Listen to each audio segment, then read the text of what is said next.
ആളുകളെ വഴിതെറ്റിക്കുന്ന പണ്ഡിതന്മാർ. അസ്സലാമു അലൈക്കും. പ്രിയമുള്ളവരെ, ഇവിടെ നൗഷാദ് ഹസനി പറഞ്ഞത് ആളുകളെ വഴിതെറ്റിക്കുന്ന പണ്ഡിതന്മാർ എന്നാണ് പറഞ്ഞത്. അതിൽ എത്രത്തോളം യാഥാർത്ഥ്യമുണ്ട് എന്നുള്ളതാണ് ഇന്ന് പരിശോധിക്കാൻ പോകുന്നത്. ഇന്ന് ഈ നൗഷാദ് ഹസനി, അതുപോലെ തന്നെ നൗഷാദ് ഹസനിയുടെ കൂടെയുള്ള കുഞ്ഞു മുഹമ്മദ്, അതുപോലെ അബ്ദുസ്സമദ് അൻവരി, ഈ മൂന്ന് മുസ്ലിയാക്കന്മാരെ വേറൊരു മുസ്ലിയാർ, അയാളുടെ പേരും അയാളുടെ ഫോൺ നമ്പറും ഒക്കെ ആ ഒരു വീഡിയോൻ്റെ കൂട്ടത്തിൽ തന്നെയുണ്ട്. അദ്ദേഹം പറയുന്ന, വിമർശിക്കുന്ന ഭാഗമാണ് ഇനി നമുക്ക് കാണാനുള്ളത്.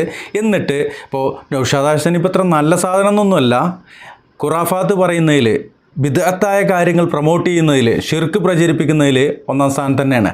എന്നാൽ അയാളെ കുറ്റം പറഞ്ഞത് ആരാന്നറിയോ? ചെറുവരലില്ലാത്തവനെ കുറ്റം പറയുന്നത് ഒരു കയ്യന്നല്ലാത്തവനാണ്. കേട്ടോക്കാ നിങ്ങൾ. ഇന്ന് ജീവിച്ചിരിപ്പുള്ള ഏറ്റവും വൃത്തികെട്ട ജന്മങ്ങൾ ഏതാന്ന് ചോദിച്ചാൽ ഞാൻ 3 തലക്കെട്ടുകാരെ കാണിച്ചു തരാം. ഒരുപക്ഷെ നിങ്ങളും ഇവരുടെ വീഡിയോകൾ കണ്ടിട്ടുണ്ടാകും. അപ്പോൾ അദ്ദേഹം കാണിക്കുന്നത് ഹൗ വല്ലാത്ത ജാതി കറാമത്ത് അമീർ ഒതുക്കുങ്ങൽ എന്നുള്ള ആ ഒരു വീഡിയോ ആണ്. ആ വീഡിയോയ്ക്ക് തമ്പനയിൽ ഉണ്ടാക്കിയത് മൻസൂർ മണ്ണാർക്കാടാണ്. അതിൽ സംശയിക്കൊന്നും വേണ്ട, ഇത് റിയാക്റ്റിംഗ് വീഡിയോസിൽ വന്ന വീഡിയോയ്ക്ക് നമ്മളുണ്ടാക്കിയ തമ്പനയിലാണ്. അതിൽ നൗഷാദ് ഹസനിയുടെ മുകൾ ഭാഗത്ത്, തലയുടെ മുകൾ ഭാഗത്തുള്ളത് റിയാക്റ്റിംഗ് വീഡിയോസിൻ്റെ ഈ ചാനലിൽ ഉള്ള ആ എംബ്ലം തന്നെയാണ്. അപ്പോൾ നമ്മുടെ ആ ഒരു തമ്പനയിലാണ് അദ്ദേഹം എടുത്തിട്ട് 3 ആളെ കാണിച്ചിട്ടുള്ളത്. അല്ലാണ്ട് പേരെടുത്ത് ഈ 3 ആളെ ഒരുമിച്ച് കാണിക്കാനുള്ള ഫോട്ടോ പോലും ഇല്ല എന്നുള്ളതാണ്. അത് മറ്റൊരു കാര്യം. എന്തോ ആട്ടെ, പറയുമൂലരെ സലീം അസരി അല്ല, നമ്പറൊക്കെ കണ്ടിട്ടില്ലേ? ഒന്ന് വിളിച്ച് സംസാരിക്കുന്നത് നന്നായിരിക്കും തോന്നുന്നു. കണ്ടവർക്കൊക്കെ അക്ഷരം തെറ്റാതെ അങ്ങനെ തന്നെ പറയേണ്ടി വരും. അല്ല, അതിപ്പോൾ ഈ കൂട്ടത്തിനൊക്കെ ഈ പോരാട്ടക്കെട്ടിൽ ഇപ്പോൾ ചുവൈലി അബ്ദുള്ള മൗലവിയെ പോലെയുള്ള കുറച്ച് ആളുകളാണ് ഈ കെട്ടി നടന്നിട്ട് തൗഹീദ് പറയുന്നത്. ബാക്കിയുള്ളതൊക്കെ ബിദ്അത്തും ഖുറാഫാത്തും ഈ കുഫറും പറഞ്ഞുകൊണ്ട് തന്നെ നടക്കുന്നത്. സംശയമൊന്നുമില്ല. അതിലിപ്പോൾ നിങ്ങളും കണക്കാണ്, നിങ്ങളെ കൂട്ടത്തിലുള്ള ഒക്കെ കണക്കാണ്. തെളിയിച്ചു തരാം. പറ. ഒരു വീഡിയോ മില്യൺ കണക്കിന് ആളുകളാണ് കണ്ടിട്ടുള്ളത്. എവിടെയാണ് അതൊക്കെ ഷെയർ ചെയ്യുന്നത് എന്നറിയോ? യുക്തിവാദികളുടെയും നിരീശ്വരവാദികളുടെയും ചാനലുകളിലും ഗ്രൂപ്പുകളിലുമൊക്കെയാണ്. കണ്ടന്റ് ഉഷാറായതുകൊണ്ടല്ല, അള്ളാഹുവിന്റെ റസൂൽ സ്വല്ലല്ലാഹു അലൈഹി വസല്ലമ തങ്ങളെ ഇത്രമാത്രം മോശക്കാരനായി അവതരിപ്പിക്കുന്ന മറ്റൊരു വീഡിയോ ഞാൻ കണ്ടിട്ടില്ല. അപ്പോൾ ഇതൊക്കെ എവിടെയാണ് ഷെയർ ചെയ്യുന്നത് അറിയാമോ? അത് നിരീശ്വരവാദികളുടെയും യുക്തിവാദികളുടെയും ഓല് ഇത് നല്ലോണം ഷെയർ ചെയ്യുന്നുണ്ട്. അത് നിങ്ങളുടെ പോയത്തക്കേട് കാണിക്കാൻ വേണ്ടിയിട്ടാണ്. എന്നാൽ നിരീശ്വരവാദികളായ ആളുകൾ ഈ മുസ്ലിയാക്കന്മാരെ എടുത്തിട്ട് റോസ്റ്റ് ചെയ്യണത് കാണുന്നതിനേക്കാൾ നല്ലത് നിരീശ്വരവാദികളൊന്നും അല്ലാതെ ഏകദൈവ വിശ്വാസികളായ ഇതുപോലെയുള്ള ആളുകൾ വ്യക്തമായിക്കൊണ്ട് അള്ളാഹുവിൻ്റെ വഹദാനിയത്തും റസൂലുള്ളാഹി സ്വല്ലല്ലാഹു അലൈഹി വസല്ലമയുടെ റിസാലത്തും അത് മുൻനിർത്തിക്കൊണ്ട് തന്നെ, അതാണ് യാഥാർത്ഥ്യം എന്ന് പറഞ്ഞുകൊണ്ട്, ഏത് നിരീശ്വരവാദി എക്സ് മുസ്ലിമും അല്ല, മുസ്ലിമായിട്ടുള്ള ഞങ്ങൾ പറയലുണ്ട്, ഞങ്ങൾ ട്രോളലുണ്ട്. ഇപ്പോൾ ഈ ഇടയ്ക്ക് ഒരു തുറാബോ ഏതൊരു തങ്ങൾ പറയണ്ടായി, കറാമത്ത് ചൂഷണം എന്ന ആ ഒരു ചാനൽ സംബന്ധമായിക്കൊണ്ട് കറാമത്ത് ചൂഷണം എന്ന ചാനലിനെതിരെ അദ്ദേഹം ചെറിയൊരു വിഷമം കുറച്ച് മുമ്പ് പറഞ്ഞാണ്. നമുക്കൊന്നും കൂടി കേൾക്കാം. കറാമത്ത് ചൂഷണം എന്ന വാട്സപ്പ് ഗ്രൂപ്പ്, ചാനലല്ല ഗ്രൂപ്പാണ്. ആ ഗ്രൂപ്പ് നടത്തുന്നത് നിഷാദ് മുണ്ടേരി എന്ന സുഹൃത്തും അതുപോലെ തന്നെ മൊയ്തീൻ കാലിക്കറ്റ് എന്ന മറ്റൊരു സുഹൃത്തും കൂടിയാണ്. അപ്പോൾ അതിൻ്റെ ഫോൺ നമ്പറും ഇതിൻ്റെ ബാക്കിൽ ചേർക്കുന്നുണ്ട്. ആർക്കെങ്കിലും താല്പര്യമുണ്ടെങ്കിൽ ആ ഗ്രൂപ്പിൽ ആഡാവുക. നിരവധി വീഡിയോസ്, ഉപകാരപ്രദമാവുന്ന വീഡിയോസ് ഞാൻ ചെയ്യുന്ന വീഡിയോയിൽ 99% കറാമത്ത് ചൂഷണം വാട്സപ്പ് ഗ്രൂപ്പിൽ വരുന്ന വീഡിയോകൾ തന്നെയാണ്. ഇനി മറ്റൊരു കാര്യം കൂടിയും കൂട്ടത്തിൽ സൂചിപ്പിക്കുവാനുള്ളത്, കറാമത്ത് ചൂഷണം വാട്സപ്പ് ഗ്രൂപ്പിൻ്റെ അതിൽ വരുന്ന വീഡിയോകൾ പല ആളുകളും എനിക്ക് വീണ്ടും അയച്ചു തരാറുണ്ട്. ദയവ് ചെയ്തിട്ട് അത് നിങ്ങൾ വീണ്ടും അയച്ചു തരേണ്ടതില്ല. അത് അവരുടെ ആ ഒരു കമ്മ്യൂണിറ്റിയിൽ, വാട്സപ്പ് ഗ്രൂപ്പിൽ അല്ലെങ്കിൽ കമ്മ്യൂണിറ്റിയിൽ അവർ ചെയ്യുന്ന സമയത്ത് തന്നെ എനിക്കത് വന്നുകൊണ്ടിരിക്കും. അതോടൊപ്പം തന്നെ അവരുടെ ടെലഗ്രാം ചാനലിൽ അവരത് അപ്ലോഡ് ചെയ്യാറുണ്ട്. അതും ആ നിമിഷം തന്നെ നമുക്ക് വന്നുകൊണ്ടിരിക്കുന്നുണ്ട്. അതോടൊപ്പം പറയുവാനുള്ളത്, നിഷാദ് മുണ്ടേരിയുടെയും അതോടൊപ്പം മൊയ്തീൻ കാലിക്കറ്റിൻ്റെയും ഫേസ്ബുക്ക് ഫ്രണ്ടുമാണ് ഞാൻ. അപ്പോൾ ആ വീഡിയോസ് നമുക്ക് അവർ ചെയ്യുന്ന ആ സമയം തന്നെ നമുക്ക് കിട്ടുന്നുണ്ട് എന്ന് ഓർമ്മിപ്പിക്കുന്നുണ്ട്. ഇനി നിങ്ങൾ അയച്ചു എന്ന് എഴുതിയിട്ട് എനിക്കതൊരു ബുദ്ധിമുട്ടല്ല. പരമാവധി കറാമത്ത് ചൂഷണം ഗ്രൂപ്പിൻ്റെ വീഡിയോകൾ വീണ്ടും അയക്കാതിരിക്കുക. എന്താണ് ഈ തങ്ങൾ പറയണത് നോക്കുക. ഈ തങ്ങൾ തുറാബങ്ങളാണോ ഇനി ബയ്യാറല്ല തുറാബങ്ങൾ കേൾക്കാം. ചില ആളുകൾ എങ്ങനെ ഇതൊക്കെ പൂട്ടിക്കെട്ടാൻ പറ്റുമെന്ന് ചിന്തിച്ചുകൊണ്ടിരിക്കുകയാണ്. അതിന് സോഷ്യൽ മീഡിയ ഉപയോഗിക്കുകയാണ്.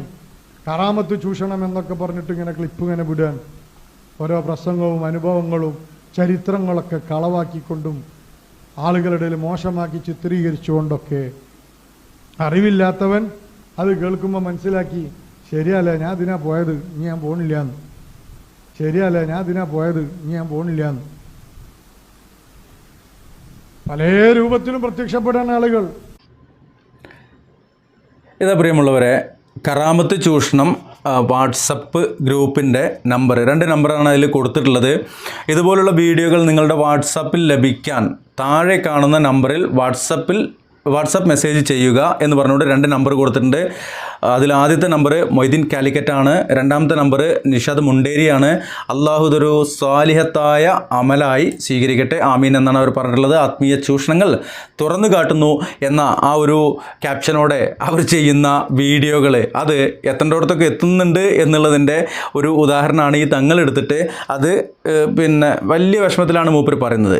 ഇനി ഇവിടെ കാണിക്കുവാനുള്ളത് കറാമത്ത് ചൂഷണം വാട്സപ്പ് ഗ്രൂപ്പുകളിലൂടെ വന്ന അല്ലെങ്കിൽ അവരുടെ മറ്റു പ്ലാറ്റ്ഫോമുകളിലൂടെ വന്ന കുറച്ച് സാധനങ്ങൾ. ഇപ്പോൾ നൗഷാദ് ഹസനെ അത്ര നല്ല കുട്ടിയൊന്നുമല്ല എന്നുള്ളത് നമുക്കൊക്കെ അറിയാം. നൗഷാദ് ഹസനെ കുറ്റം പറയുന്ന ആൾ അത് AP വിഭാഗം സംസ്ഥയുടെ ആളാണ്. അവരുടെ കുറച്ച് മൂലയന്മാർ പറഞ്ഞ കുറച്ച് തള്ളുകൾ, അതിൻ്റെ അടിയിൽ ഞാൻ പറയാനൊന്നും വരുന്നില്ല, അതിൻ്റെ അടിയിലുമില്ല അതിൻ്റെ അപ്പുറമില്ല നിങ്ങളത് കേട്ട് മനസ്സിലാക്കിയും കുറച്ചൊന്നും ഒരു പറഞ്ഞു വെച്ചിട്ടുണ്ടല്ലോ. കേട്ടോ കാണി സഹോദരന്മാരെ, യൂസുഫുൽ ജീലാനി തങ്ങൾ അല്ലാഹു റബ്ബി ഒരാളെങ്ങനെ സ്റ്റേജിൽ കയറി വന്ന ഒരാൾ അപ്പൊ തന്നെ എന്നോട് ചോദിച്ചു, ഇവൻ ഏതാണ്? ഞാൻ അറിയില്ല പാപ്പ, ഓൻ കള്ളനാട്ടോ.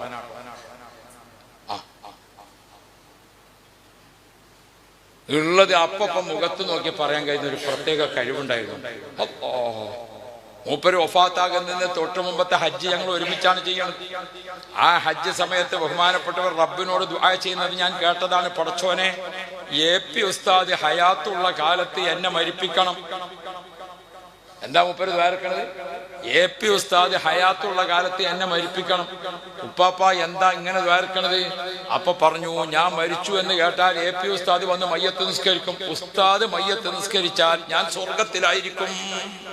ഉസ്താദ് മയ്യത്ത് നിസ്കരിച്ചാൽ ഞാൻ സ്വർഗത്തിലായിരിക്കും. ഉസ്താദ് മയ്യത്ത് നിസ്കരിച്ചാൽ ഞാൻ സ്വർഗത്തിലായിരിക്കും. അത്രയധികം യതീമക്കളെ വാപ്പയാണ് ഉസ്താദ്. അത്രയധികം അഹ്ലു ബൈത്തിന് മഹബത്ത് വെച്ച ആളാണ് ഉസ്താദ്. ആ ഉസ്താദിന്റെ നാവുകൊണ്ട് എന്റെ മയ്യത്തിന്റെ മുമ്പിൽ വെച്ചിട്ട് അല്ലാഹുമ്മ ഗ്ഫിർ ലഹു വർഹംഹു എന്ന് ഉസ്താദ് ദുആർന്നാൽ എനിക്ക് സ്വർഗം ഉറപ്പാണ്. ഉസ്താദിന്റെ ഹയാത്ത് കാലത്ത് തന്നെ ആരോ ഫാത്തായി, ഉപ്പാപ്പ ഫാത്തായി. അല്ലാഹു ദർജ ഏറ്റി കൊടുക്കട്ടെ, അല്ലാഹു ദർജ ഏറ്റി കൊടുക്കട്ടെ. തലശ്ശേരിയിൽ ഒരു ഹാജിയാര്, ആ ഹാജിയാർക്ക് ഒരു മകളുടെ കൈ ഒന്നായിട്ട് കുഴഞ്ഞു പോയി. സുബ്ഹാനല്ലാഹ്, ഒരു ഭാഗം തളർന്നു പോയി, എഴുന്നേൽക്കാൻ കഴിയാതെ വീൽചെയറിലാണ് നടത്തം. വീൽചെയറിലാണ് ബാത്റൂമിലേക്ക് പോകുന്നത്, വീൽചെയറിലാണ് അടുക്കളയിലേക്ക് ഭക്ഷണം കഴിക്കാൻ പോകുന്നത്.